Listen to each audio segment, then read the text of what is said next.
Hei, tässä on Maria. Minä olen kotona ja tämä video on osasuoritus kirkkohistorian kurssiin, kristinuskon historia. Valitsin aiheekseni naisten toimijuuden, eli englanniksi agency. Ja aloitan tämän jutun lukemalla Martasta ja Mariasta Luukan evankeliumista. Jeesus vaelsi eteenpäin opetuslastensa kanssa ja tuli erääseen kylään. Siellä muuan nainen, jonka nimi oli Martta, otti hänet vieraakseen. Martalla oli sisar Maria. Tämä asettui Herran jalkojen juureen ja kuunteli hänen puhettaan.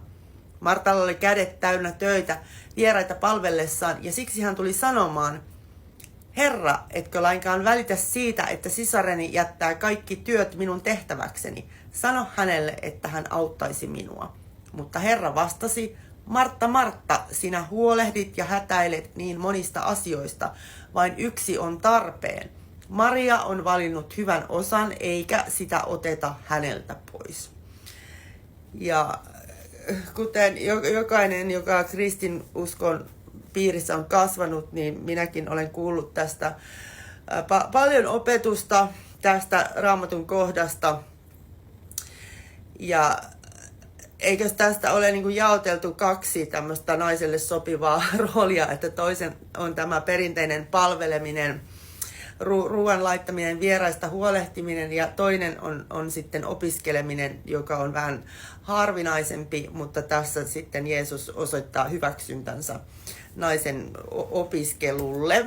Mutta huomioitavaa on, että nainen ei kuitenkaan ole opettaja, että tässä nyt ei kerrota, että Martta ryhtyisi sitten niitä vieraita opettamaan. Okei. Mutta mitä muuta tästä voi panna merkille on se, että tosiaankin nämä tyypit varmaankin sitten Jeesus jonkinlaisen joukon kanssa tuli sinne kotiin, mä uskoisin. Että kun usein sitä ajattelee, että siellä ne vaelsi ja Jeesus piti saarnoja tuolla jossain vuorella. Ja kuitenkin meillä on se Jeesuksen viimeinen opetus, joka tapahtuu viimeisellä aterialla. Eli silloin ollaan niin kuin aterian ääressä keskustelemassa. Niin tästä voisi päätellä, että tämmöistä on väkisinkin tapahtunut paljon enemmänkin vaatimattomasti, että ollaan jossain kodissa ja keskustellaan, koska totta kai me kaikki tarvitaan ravintoa, että sitten se ravinto on et ei ole niinku nähty tarpeelliseksi kertoa niistä arkisemmista aterioista, kun sitten tämmöiset ihmejutut, että kalasta ja leivästä tajottiin sitten lisää, niin ne on meille jäänyt. Tutustuin tähän Kaisa-Maria Pihlavan kirjaan Forgotten Women Leaders, The Authority of Women Hosts of Early Christian Gatherings in the First and Second Centuries. Ja tässä hän kertoo naisista, jotka emännöivät näitä ensimmäisten kristittyjen kokoontumisia. Ja tässä minä käytin äsken sanaa toimijuus, agency. Tässä puhutaan authority, mikä on enempi sitten niin kuin valtaa ja vaikuttamista. Toki nämä käsitteet niin kuin myös liittyy toisiinsa, mutta tässä juuri merkille pantavaa on, että päätelmä on, että nämä naiset, joilla oli tätä auktoriteettia, niin heillä oli myös varallisuutta. Eli oli leskiä ja eronneita naisia, jotka pystyi emännöimään näitä kokouksia. Ja korjaan toki muutenkin naimattomia naisia, mutta tällöinhän nämä naiset on usein sitten perineet sitä varallisuutta. Täällä mainitaan esimerkiksi Fiibi, joka tuki Paavalin työtä taloudellisesti. Kolossalaiskirjeessä mainitaan Nymfa-niminen emäntä ja apostolien teoissa useita naisia emäntinä. Ja sitten samaan aikaan pastoraalikirjeessä, Timoteuskirjeessä hyökätään ilmeisesti näitä samoja emäntinä toimineita naisia kohtaan, rajataan mitä he eivät saa tehdä.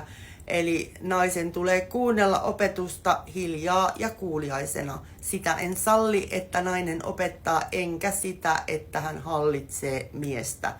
Hänen on elettävä hiljaisesti. Ensin hän luotiin Adam ja sitten Eeva. Eikä petetyksi joutunut Adam, vaan nainen antoi pettää itsensä ja rikkoi käskyn.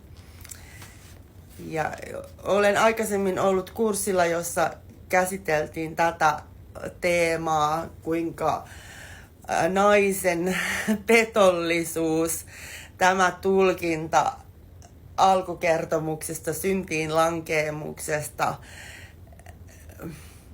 väritti vuosisatoja sitä naisen asemaa ja käsitystä naisesta ja kuinka tätä käytettiin naista vastaan, tätä Raamatun kohtaa.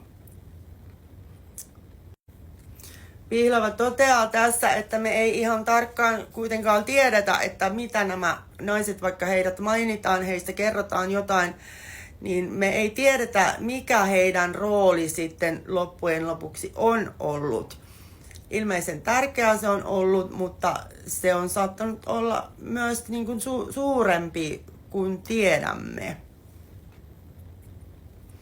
Koska faktahan on, että sitten kun meillä on nämä mieskirjoittajat ja miesten pitämät kirkolliskokoukset, miespapit ja piispat ja kaikki, niin tuli tämä patriarkaatti sitten, että nämä varhaisvaiheessa vaikuttaneet naiset jäi taka-alalle.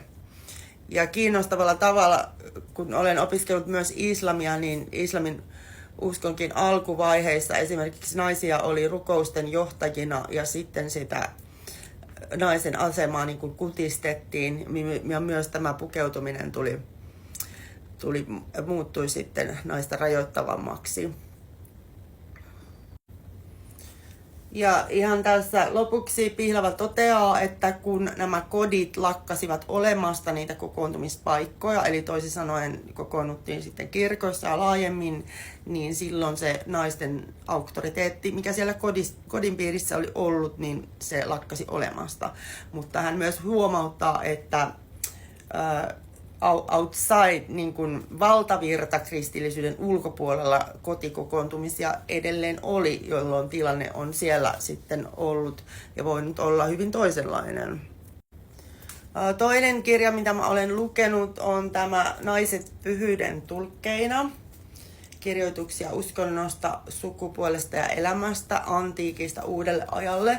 Ja tässä on tuosta samasta ajanjaksosta, mitä Kaisa-Maria Pihlavan tutkimus käsittelee, niin vähän yleistä, että mikä se naisen rooli antiikin Roomassa niin kuin yleisesti oli.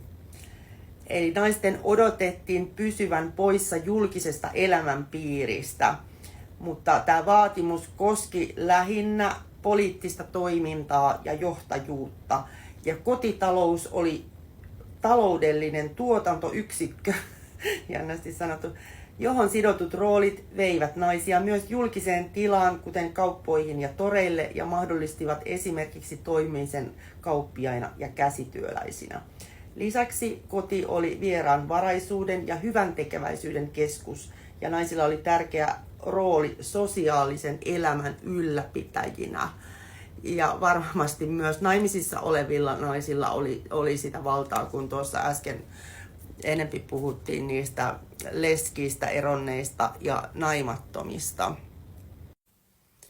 Ja tässä mainitaan Tekla, apostoli Paavalin seuraajana kunnioitettu Tekla, jota pidettiin ensimmäisenä naismarttyyrinä, huolimatta siitä, että hän vältti marttyyrikuoleman. Ja legendan mukaan Tekla kesti kidutusta urheasti, pukeutui miehen vaatteisiin, kastoi itsensä ja toimi julkisesti kristillisenä opettajana. Kiinnostavaa tässä, että tosiaan, että täytyy sitten pukeutua miehen vaatteisiin, ikään kuin vähän muuttua mieheksi toimijakseen opettajana.